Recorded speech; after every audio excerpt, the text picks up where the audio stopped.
আপনি আমার ধাক্কা মারলেন কেন? ডাক্তার দিলেন আপনি? অন্ধের মতন কালা চশমা পরে আমার ধাক্কা মেরা আমার মুখে মুখে তর্ক করতেছেন। আপনার বাড়ি কই? হ্যাঁ, এই গ্রামে আমার শ্বশুর বাড়ি। আপনার বোন নাম কি? আমার ওয়াইফের নাম হচ্ছে টুনি।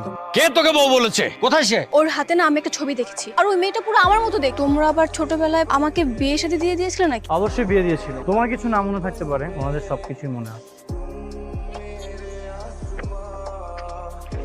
ওই বিয়ে আমি মানি না। যে বিয়ে দিয়ে এখন কেন মানছেন না? ওইসব কি বলছো? ও সব ঠিকই বলছে। দেখেছো আমি সবকিছু সত্যি বলছি। চলো তুমি আমার সাথে ঢাকায় চলো। আসতো যখন একটু রেস্ট নাও। ওকে দরজা থেকে ঘাট ধাক্কা দিয়ে বের করে দেওয়া উচিত ছিল। মেয়ের ছোটবেলায় বিয়ে দেওয়ার সময় মনে ছিল না? সেই সময় তো দুই বন্ধু মিলে খুব আহ্লাদ করে ওদের বিয়েটা দিলেন। আরে মিলিয়াপা এই তো বিবাহিত। তুলু ভাই মুখ সামলায় কথা কইতেছি। গ্রামের হক গলে তো এই নিয়ে কানা ঘোষা করতেছে। আর তাছাড়া মিলিয়াপার জামাই নিজে স্বয়ং আমার দোকানে খোঁজ খবর নিতেছিল। এই মতিন কি কয়? হ্যাঁ আমরা গিয়ে দেখি।